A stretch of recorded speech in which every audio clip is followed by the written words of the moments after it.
Hello, everyone. My name is Jasmine Kaur, and I'm a senior anchor with the National Library of Patient Rights and Advocacy. And today I'm excited to introduce Medha Srinivasan Gadam, a second year student at University of Toronto, pursuing a double major in microbiology, immunology and disease, and psychology. Medha is passionate about science, research, and community service.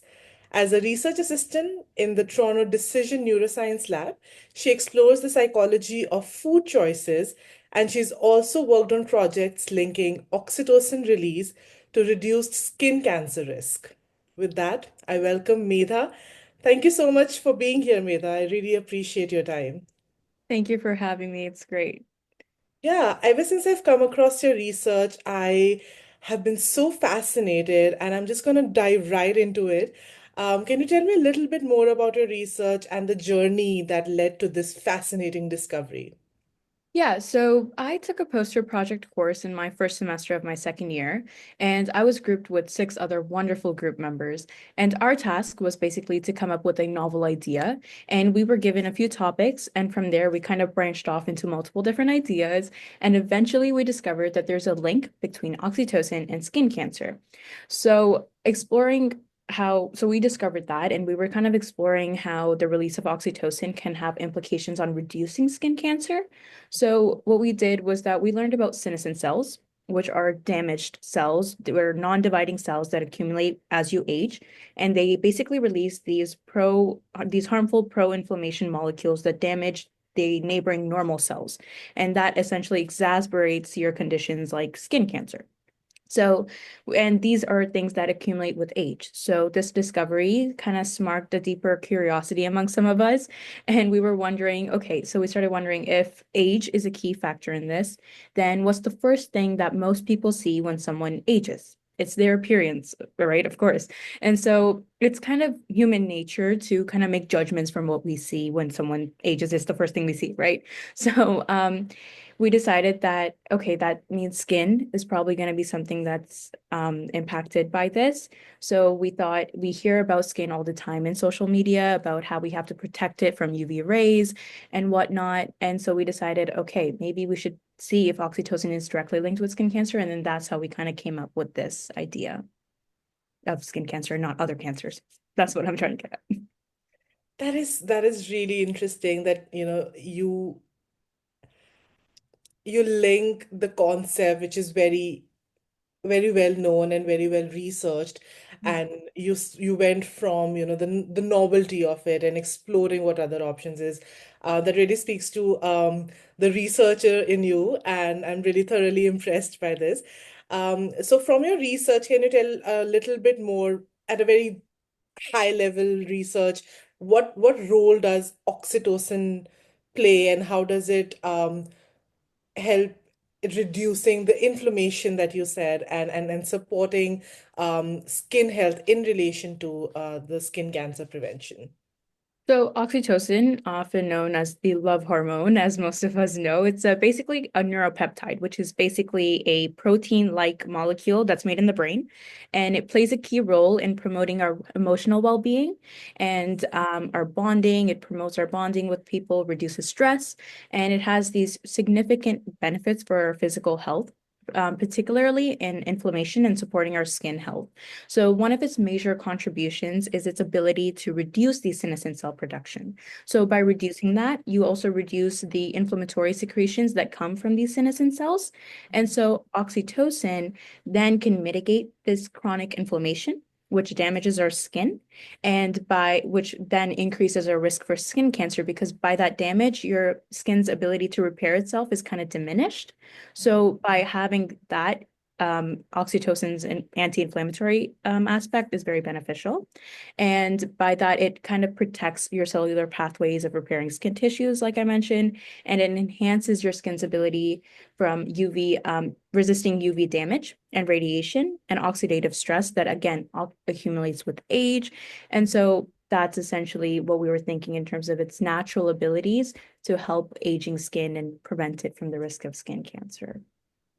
Yeah, no, thank you so much for that detail. I really appreciate that. And then again, it's very, very informative that such small neuropeptides are doing such remarkable work, and we're not even aware about all of these things. And it is essential for our well-being that, we are more mindful about what these hormones do to our body.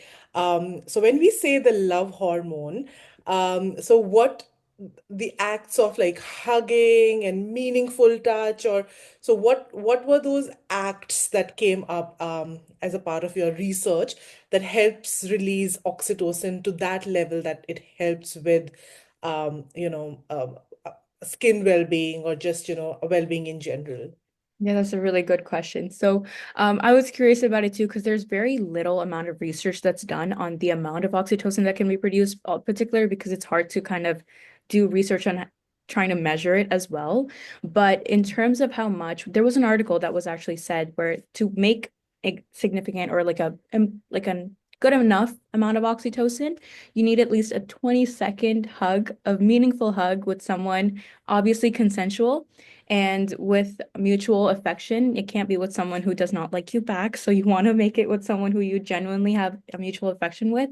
That's good enough to have a good amount of release for oxytocin, which we then hoped that that would also be good enough to reduce those inflammatory risks. But what we do want to emphasize is that this is something we think of as a proactive measure before the skin cancer or any type of cancer comes, because it's hard to get to a stage where it's beyond. Because once you're 60 years and above, these cells that I was talking about, which we're trying, these senescent cells that we're trying to reduce, they go exponentially. So it's hard to reduce that once we're at that stage. So these are like when you're in your 20s and in your like earlier stages before it grows exponentially. That's when other articles have shown that, doing it at an earlier stage makes an impact. So 20-second hug is what it is. Yeah. Yeah, 20-second hug for prevention. I think that is the easiest way to prevent such diseases, and just to protect yourselves and to enhance your well-being. I think that's a wonderful way to advocate hugging and just social connection. Just wondering and curious, is it because I know that oxytocin is also released, when a mother bonds with their newborn child? And I'm wondering, did your research speak about the intimacy when it comes to oxytocin, or is it any relationship, like a friendly hug, or a hug, with your grandparents, or just, in between spouses? So if is there any difference in the oxytocin level at all, or what did your research speak about it? Yeah, that's actually a really good question because we got one of those as well and when we were doing our research because as a mom, like you said, just being pregnant, the hormonal imbalances and everything, you produce a lot of oxytocin as a pregnant individual. So there are implications in terms of that as well. But because of the limited amount of time we only had 4 months to do all of this research.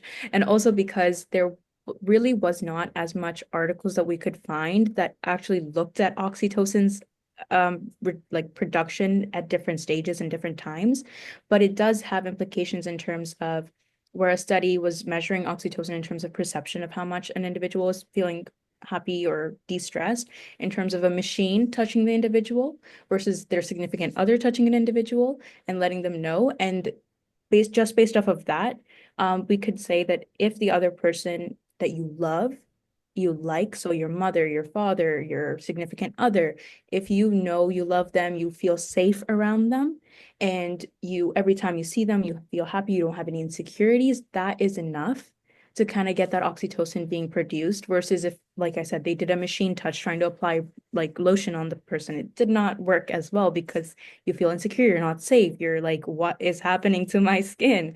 So compared to that, that is what we're looking for. But that's all we really have.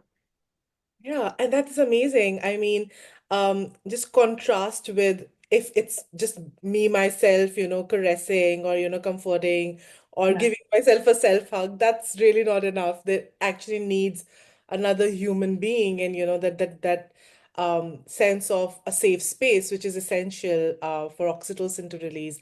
Yeah, that is wonderful. Um, and I'm just curious to know, how do you think your research affects the way we show up in our social lives, and how we value our social connections? You see, I think At this day and age in the 20th century, digital communication is so huge. We find most of our times just behind a screen all the time. And it's like, I would rather shoot my friend a message than go and be like, hey, how are you doing? And ask over a FaceTime call where you see the person, right?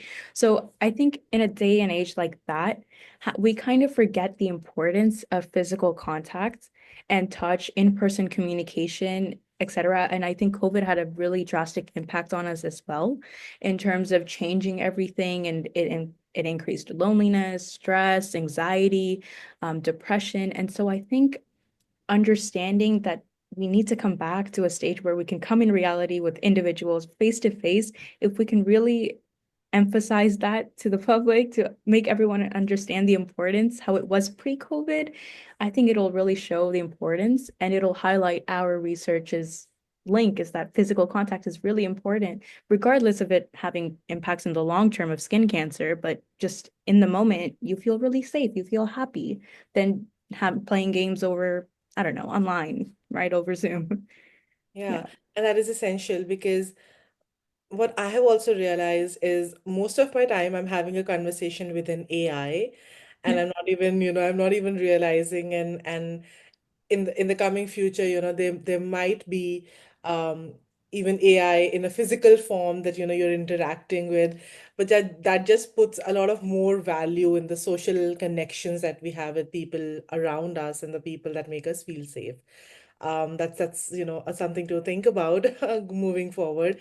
So all the viewers currently watching this, what message or call to action would you share with those individuals and communities to prioritize meaningful touch in their daily lives? I think my message is a 20-second hug every day. You wake up in the morning and most of us will just check our phones. Instead, turn to the person next to you, give them a 20-second hug, try to make those connections or just sit down and have a conversation. Just be in the moment. And I think the more we could do that, our research not just implies about physical touch and hugging someone else, but I think for me at a deeper level, this research has really opened up the light that being in person, being in physical touch with someone, whether it's, having sex, having a kiss, right? Having a hug, it just has so much more implications to our emotional well-being and our long-term health than just it's as much as we know. Yeah. Well, thank you so much. It is very clear that you've put in a lot of effort in the research, and it is such a meaningful research that has happened. And on behalf of the audience at the National Library of Patient Rights and Advocacy and our entire team, we thank you, Medha, for your time, and we really appreciate your effort in sharing the research and the implications with us today. Appreciate it, and thank you so much. Thank you so much for having me. It was my pleasure.